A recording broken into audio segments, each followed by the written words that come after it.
Épervier. Les intouchables du régime se sont retrouvés dans les griffes du rapace-oiseau. Amougou doit craindre le pire en ce vendredi matin du 26 juillet 2006, lors de l'ouverture du Congrès national du Rassemblement démocratique du peuple camerounais, RDPC, au Palais des Congrès de Yaoundé. Le président national du dit parti, ci-devant chef de l'État, peint sans rire, déclare dans son discours « Malgré nos efforts, pour combattre la fraude, les détournements de deniers publics, la corruption continue de miner les fondations de notre société.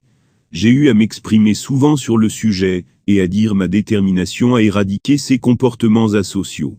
Des sanctions sévères ont été prises au cours des derniers mois. Nous n'allons pas nous arrêter en chemin. Ceux qui se sont enrichis aux dépens de la fortune publique devront rendre gorge. » Fermez les guillemets. Hilarité générale dans la salle, puis applaudissements nourris de l'assistance, au premier rang de laquelle, les puissants barons du régime. Certains pensent encore, sans en accorder grande importance, entendre l'une de ces boutades passagères, dont leur président national est familier dans ses discours. Mais toujours sérieux et plus grave, ce dernier continue. Nous disposons maintenant d'un appareil institutionnel apte à traquer la corruption sous toutes ses formes. La Chambre des comptes déjà citée est opérationnelle. La Commission nationale anticorruption, l'Agence nationale d'investigation financière, les multiples commissions de passation de marché, ont toute une mission essentielle au service de cette cause nationale. Les délinquants à col blanc n'ont qu'à bien se tenir. Fermez les guillemets. Applaudissements mitigés dans la salle, les visages deviennent graves, et beaucoup comprennent enfin la profondeur de la mise en garde. Le président national a décidé de sévir désormais, et de la manière la plus forte.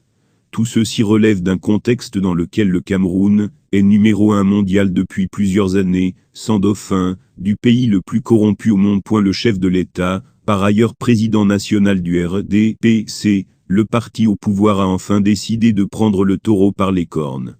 Les premières victimes sont déjà sous les cachots, en l'occurrence, les directeurs généraux du FECOM, de la SIC, du Crédit Foncier, et leurs principaux collaborateurs. Dans un contexte d'imposition, au plus fort de la crise économique, qui a consacré la toute-puissance du Fonds monétaire international, la Banque mondiale, et les autres partenaires internationaux du Cameroun, l'opération d'assainissement de la gouvernance publique, et de traque des criminels à col blanc, suscite une vive adhésion chez la plupart des Camerounais. Inoni Ephraim est alors sans pitié depuis 2006 donc, date de sa vitesse de croisière effective, l'épervier a frappé sans état d'âme. Plusieurs jusque-là prétendus intouchables du régime en place, amis, ou proches parents du chef de l'État, se sont retrouvés dans les griffes du rapace-oiseau.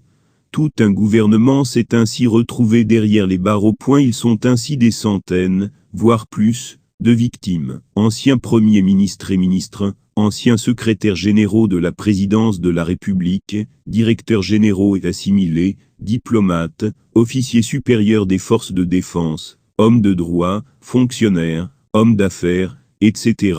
Aucun corps n'est épargné dans cette action de salubrité publique. Les sentences sont généralement très lourdes, allant de 20 ans au moins à la perpétuité.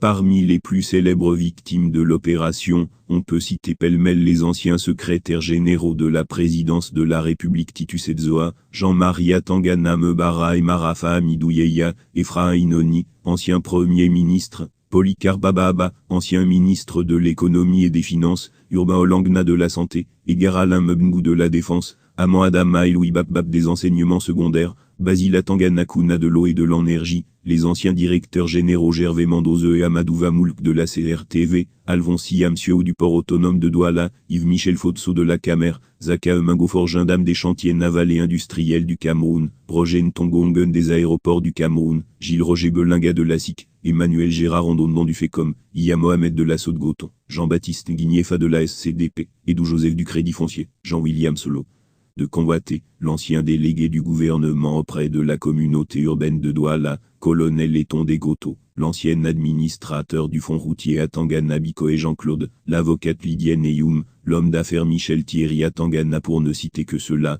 car ils sont nombreux, trop nombreux même. Des fortunes diverses, beaucoup sont morts en prison, comme l'ancien ambassadeur du Cameroun aux États-Unis Jérôme Mandouga en 2014, ou encore l'ancien directeur des télécommunications aux mains postales Dieudonné Angoula, et l'ex-secrétaire d'État aux enseignements secondaires Catherine Abna, Henri Angoulou, ancien ministre délégué en charge du budget au ministère de l'économie et des finances, et plus récemment encore le PR Gervais